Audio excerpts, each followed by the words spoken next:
Perkenalkan, nama saya Julian. Hari ini saya akan kembali mempresentasikan tugas presentasi dari mata kuliah akuntansi biaya. Adapun pokok presentasi yang diangkat adalah konsep dasar akuntansi biaya. Masuk pada poin pembahasan yang pertama, yaitu pengertian biaya dan beban. Biaya adalah pengorbanan ekonomis yang dilakukan untuk memperoleh suatu aset atau jasa. Ini adalah nilai moneter yang dikeluarkan untuk mendapatkan sesuatu yang diharapkan akan memberikan manfaat di masa depan.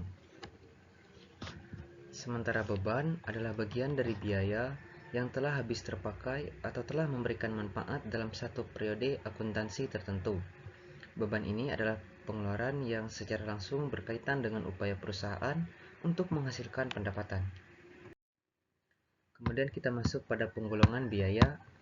Yang pertama yaitu biaya berdasarkan fungsi pokok perusahaan. Misalnya biaya produksi, yaitu biaya untuk membuat barang atau jasa. Sebagai contohnya adalah bahan baku langsung, biaya tenaga kerja langsung, dan biaya overhead pabrik.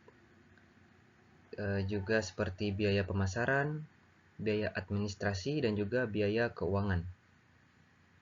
Kemudian yang kedua adalah berdasarkan hubungan biaya dengan volume aktivitas. Seperti dijelaskan tadi,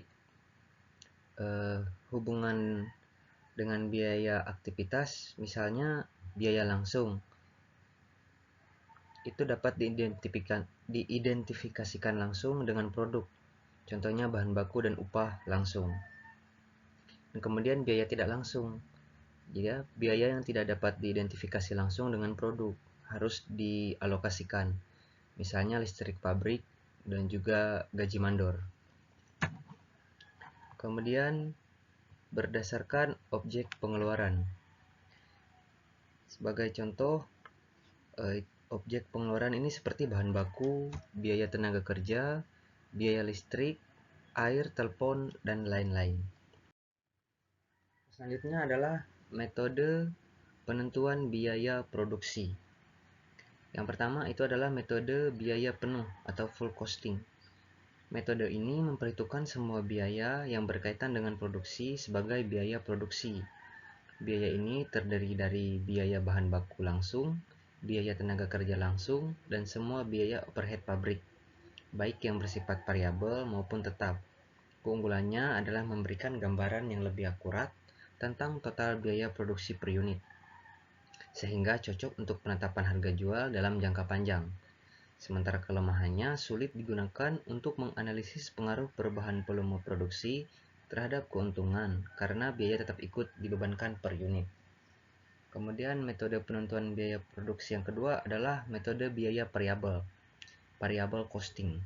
Metode ini hanya memperhitungkan biaya-biaya variabel yang berhubungan dengan produksi. Biaya yang dimasukkan adalah biaya bahan baku langsung, biaya tenaga kerja langsung, dan biaya overhead pabrik variabel. Biaya overhead pabrik tetap dan biaya operasional lainnya, pemasaran, administrasi, diperlakukan sebagai biaya periodik yang langsung dibebankan ke laporan laba rugi. Yang terakhir yaitu komponen biaya produksi. Komponen biaya produksi terdiri dari 3 elemen utama yang membentuk total biaya yang dikeluarkan untuk membuat suatu produk. Ketiga elemen ini adalah biaya bahan baku, biaya tenaga kerja langsung, dan biaya overhead pabrik.